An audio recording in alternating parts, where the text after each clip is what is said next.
Z Nation fans, welcome back to another video. Today I am going to be giving you my top 5 saddest deaths from Z Nation. Firstly, if you are new, then please do subscribe and give this video a like. I like to say thank you to all the support from everyone in the recent videos. I see that, speaking of Black Summer, you guys seem to like that, so it's really nice to see that, you know, it's great to speak with you guys in the comments and hear your views and opinions. I absolutely love it, so please do continue it. Today I'm speaking about the top 5 saddest deaths in Z Nation. There are more than 5, but you know, these are the ones that really got me. Yeah. So let's begin with number 5. And number 5 is Hammond. Hammond is all the way back in season 1, episode 1. He died within the first episode. And I liked him. Like, we only got literally 40 odd minutes with him, but he's the first character we're introduced to for the whole of Z Nation. Okay, we see him running away from the zombies with his army friend. Straight away, I'm immersed with the show because of him, because of his mission. Okay, him and Murphy. You know, that's what got me into the show, and to have him die in the first episode of what got me into it was quite like, oh, what? Like, so that did hurt.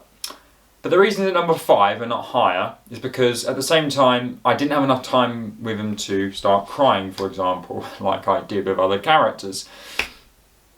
So I think I've had more time with him, but still, it was a big twist and a shock to kill a main character who did quite a lot and had a big thing to do, you know, had a big mission to do, and he goes and gets himself killed. Quite a big shock indeed.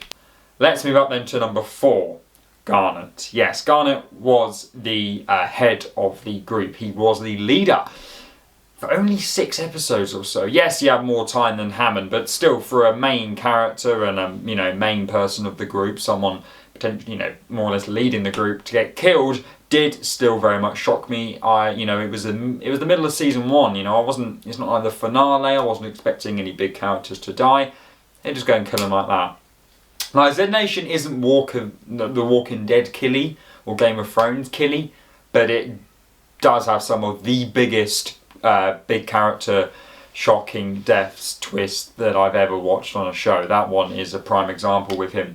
I think I started to quite like him as a leader. I liked him and Roberta Warren as a duo as well. I was just starting to settle in with this group, and the fact that the top guy's just gone and died did upset me quite a bit. Number 3, Mac. Yes, I think it's more how Mac dies that upsets me, because as a character on his own, I've said this in past videos, I don't love him as much as others do. I do not dislike him by any means. It's just I don't have that love that I really should have him. You know, he's had 2 seasons, so he was a pretty main character at the start of Z Nation, and his death was pretty sad, and seeing, you know, looking at Addy and then smiling and then turning and Addy single and Addy kills him, you know, that moment, that scene itself was quite upsetting. As a character though, I'm still a little bit about him really. Him and Addy, love it, alright? Those two together, fantastic, and losing and seeing, you know, losing that duo is hard, and, you know, Addy seeing him die was hard, but in terms of him as a character on his own, I ain't gonna miss it as much as I thought I would have done. Let's move up then to probably the most shocking one on the list, number 2, and that is Lily Sarge, who died in season 5. She grew on me. I was a bit like Mac. It was a bit like with Mac. I wasn't that bothered about her. She was okay, and she did grow on me as a character. I loved the relationship with her in 10K. She seemed to just grow and became better as a character, as a person, and to see her on that journey was really nice. She lost one of her best friends, you know, so that was hard, and to see her coming out of that and continuing. She became one of the gang at a time when you know, this gang had been together for several seasons. It's not easy for a character just to come into this gang and straight away be liked, and she was, which makes her death even more sad. And looking at 10K's face is also oh yes, that still hurts. And I'm going to come up now to number 1. This one is also quite a shock, probably.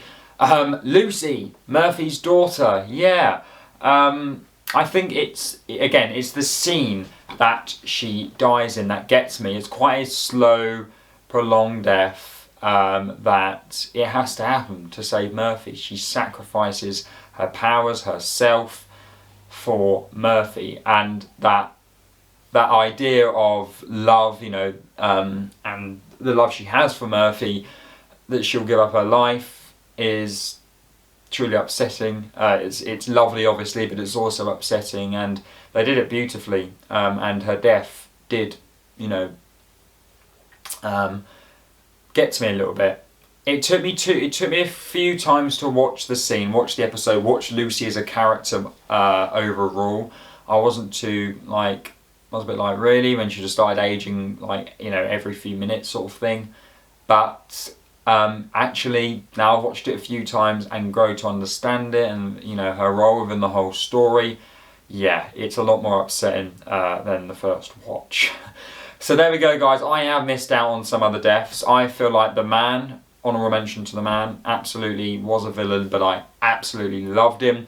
Vasquez, Ben, honourable mention to him. I can't remember her name, but Lucy's mum, you know, the lady Murphy's lover. Yeah, really sad deaths as well. Let me know in the comments your top pick, or top 5 if you want to. Do you agree with my list, or do you completely disagree? Let me know. Please give this video a like, guys, and subscribe if you are new. Any other ideas for YouTube Zen Nation videos, and let me know in the comments, and I'll see you all very, very soon. Goodbye, guys.